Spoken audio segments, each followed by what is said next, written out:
मुख्यमंत्री लाडकी बहीण योजना ही चांगलीच चर्चेत आलेली योजना 2024 पासून 2024च्या निवडणुकांमध्ये या योजनेचा मोठा प्रभाव पडला असं अनेकांचं म्हणणं आहे। 2024 नंतर मात्र म्हणजे निवडणुका झाल्यानंतर या योजनेमध्ये ज्या लाडक्या बहिणींना लाभ देण्यात आला होता त्या सगळ्या लाडक्या बहिणी या योजनेत राहणार नाहीत हे जवळपास स्पष्ट झालं। याचं कारण असं आहे की कधी नव्हे ती योजना लागू करताना कोणतेही निकष लावण्यात आले नव्हते, पण योजना लागू झाली, लाभार्थ्यांना लाभ मिळायला सुरुवात झाली आणि त्यानंतर मात्र निकष लावायला सुरुवात झाली। पहिल्या वेळेला ज्यांच्या घरातनं दोघांना लाभ मिळाले होते किंवा ज्या सरकारी नोकरीमध्ये होत्या त्या बहिणींना बाजूला काढण्यात आलं, पण त्यानंतर मात्र सरकारनं केवायसी सुरू केली। म्हणजे या योजनेमध्ये ज्या बहिणी आहेत त्या निकषामध्ये बसतात की नाही याची काटेकोर चौकशी करायला सुरुवात केली।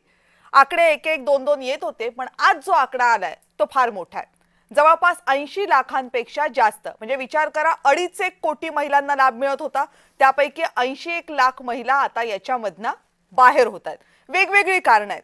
याच्यातलं सगळ्यात मोठं कारण काय आहे तर जी केवायसी या महिलांना पूर्ण करायला सांगितली होती त्यातल्या जवळपास 60 लाख महिलांनी आपली केवायसी पूर्ण केलेली नाहीये।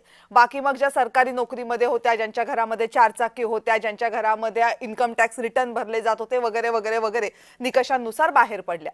पण आता राज्यभरामध्ये या मुद्द्यावरून या आकड्यावरून चर्चा सुरू झाली आहे। चर्चा ही आहे की 2024ला ही योजना अशा प्रकारे का राबवली गेली। आता जर या योजनेमधनं 80 लाख महिला बाजूला गेल्या असतील, अपात्र ठरल्या असतील, तर मग त्या 80 लाख महिलांना जे पैसे दिले गेलेले आहेत त्याचे काय?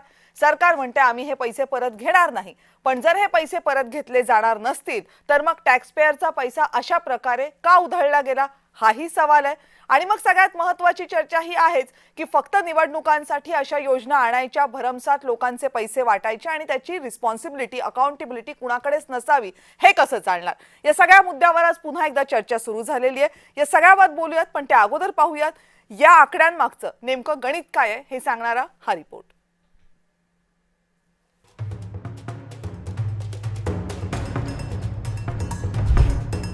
मुख्यमंत्री लाडकी बहीण योजना सध्या चांगलीच चर्चेत आहे, कारण या योजनेसाठी तब्बल 80 ते 92 लाख महिला अपात्र ठरल्यात। वेळेमध्ये ई-केवायसी न करणे, कुटुंबाचं एकूण उत्पन्न लपवणे, घरात 4 चाकी असूनही योजनेचा लाभ घेणं आणि अन्य अनेक कारणांमुळे या 82 लाख बहिणींना योजनेचे पैसे मिळणं आता बंद झाले।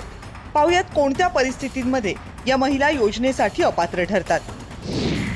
अर्जदाराच्या कुटुंबाचा एकत्रित वार्षिक उत्पन्न 2.5 लाख रुपयांपेक्षा जास्त असल्यास, अर्जदाराच्या कुटुंबात कुणीही आयकर भरत असल्यास, केंद्र किंवा राज्य सरकारी कर्मचारी अर्जदाराच्या कुटुंबात असल्यास, लाभार्थी महिला इतर एखाद्या शासकीय योजनेमध्ये 1,500 रुपयांची लाभार्थी असल्यास, अर्जदाराच्या कुटुंबात ट्रॅक्टर वगळता 4 चाकी वाहन असल्यास, अर्जदार आजी किंवा माजी आमदार किंवा खासदाराची कुटुंब सदस्य असल्यास।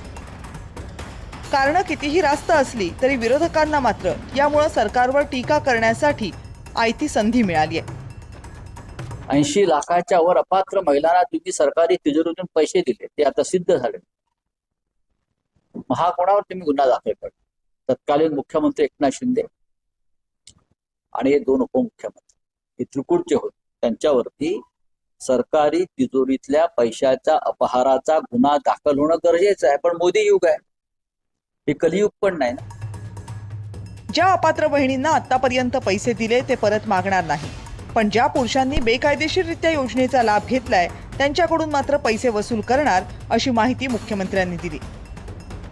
ज्यांनी केवायसी केली नाही त्यांना आता आम्ही पैसे देणार नाही, पण त्यांना दिलेले पैसे आम्ही वसुली करणार नाही।